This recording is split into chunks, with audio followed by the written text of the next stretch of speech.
Good morning बच्चों। हम अपनी पिछली वीडियो में रस के भेद करते चले आ रहे हैं। उसी कड़ी में बेटे हमारा अगला भेद है अद्भुत रस। अद्भुत नाम से ही समझ में आपको आ रहा होगा कि किसी असाधारण वस्तु या घटना को देखकर हृदय में जो आश्चर्य का भाव उत्पन्न होता है उसे विस्मय कहते हैं। यही स्थायी भाव, विस्मय, जब विभाव, अनुभाव और संचारी भावों के संयोग से रस रूप में परिणत हो जाता है तब उसे अद्भुत रस कहते हैं। अब देखो बच्चे, अद्भुत रस के अवयव निम्नलिखित हैं।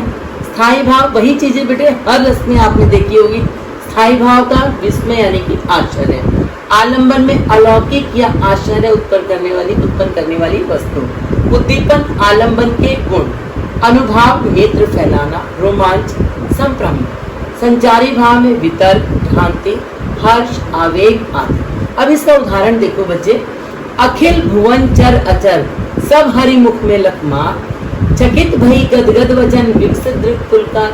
अब इसका भाव समझो कि जब माता यशोदा कृष्ण को मुख खोलने के लिए कहती है तब माता यशोदा अपने पुत्र श्री कृष्ण के मुख में समस्त चर अचर जगत को देखकर आश्चर्यचकित रह जाती है और एकटक उसे देखती रह जाती है।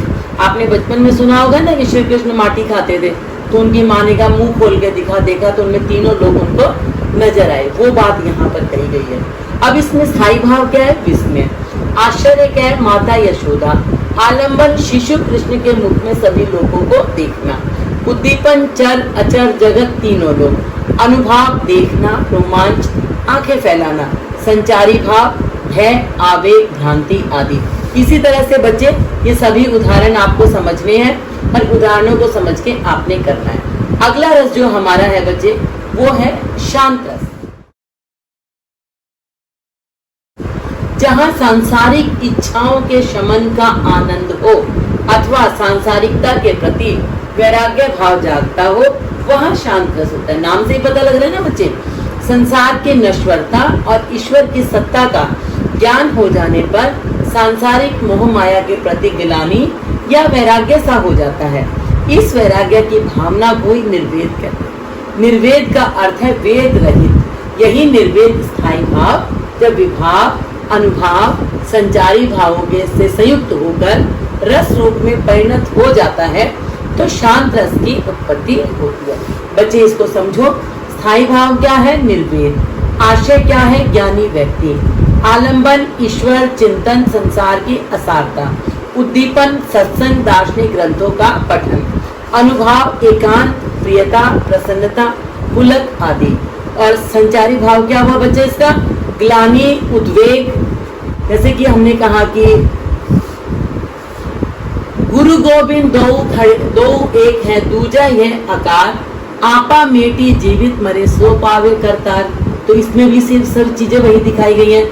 इससे आगे देखो बच्चे, हमारे बहुत सारे उदाहरण हैं जो मैं से आपको समझाऊंगी, बहुत सारे इसमें दिए भी गए हैं। इसी के साथ बच्चे हमारे वैसे तो हमारे हिंदी व्याकरण में यह रस 9 कहलाते हैं, लेकिन बाद में इनके साथ 2 नए रस जुड़े हैं जिनको कहा जाता है वात्सल्य रस और भक्ति रस। शास्त्रीय दृष्टि से 9 ही रस माने गए हैं, लेकिन कुछ विद्वानों ने सूर और तुलसी की रचनाओं के आधार पर 2 नए रसों को मान्यता प्रदान की, जैसे वात्सल्य और भक्ति रस। अब भक्ति रस में क्या होता है?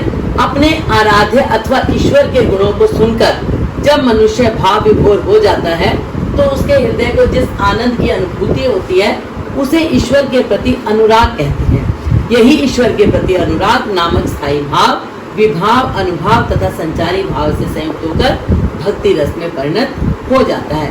इसके अव्यय देखो बच्चे, अव्यय आपको समझ में आएंगे।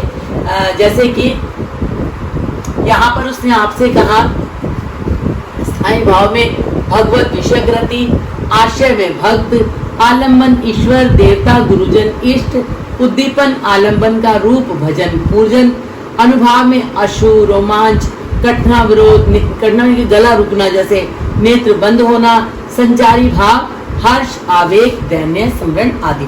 अब जैसे कहते हैं ना, राम जपू राम जपू राम जपू बावरे, घोर भव नींद नदी निज राव नारे। अब इसमें क्या कहा है उसने, इसको समझो कि यहाँ तुलसीदास मनुष्य को श्री राम के नाम का जाप करने के लिए प्रेरित कर रहे हैं, क्योंकि केवल श्री राम की भक्ति से ही मनुष्य को इस संसार से मुक्ति मिल सकती है।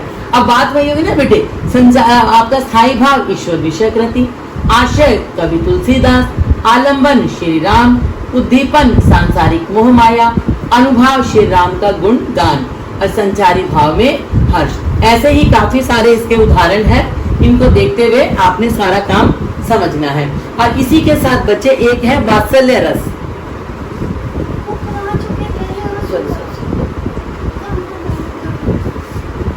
तो ये हमने उदाहरण देखे। अब इसी का उदाहरण आप एक और भी देख सकते हैं, मेरे तो गिरधर गोपाल दूसरो ना कोई, जाके सिर मोर मुकुट मेरो पति सोए। तो बच्चे मैंने 11 रस आपको कराए हैं। अब इस 11 रस के लिए मैं आपको एक टेस्ट दूंगी इसी के ऊपर, जो कि इस शनिवार को असाइनमेंट के रूप में दिया जाएगा। आपने एक टेबल बनानी है A4 शीट पे, उसमें 11 रस के आपने नाम, स्थायी भाव, संचारी भाव और इनके उदाहरण एक एक जो आपको अच्छे से आसान से लगे, ये काम आपका है। रस का टॉपिक हमारा यहाँ पूरा हो गया और कल नई वीडियो में नए विषय के साथ फिर मैं आपसे मिलती हूँ।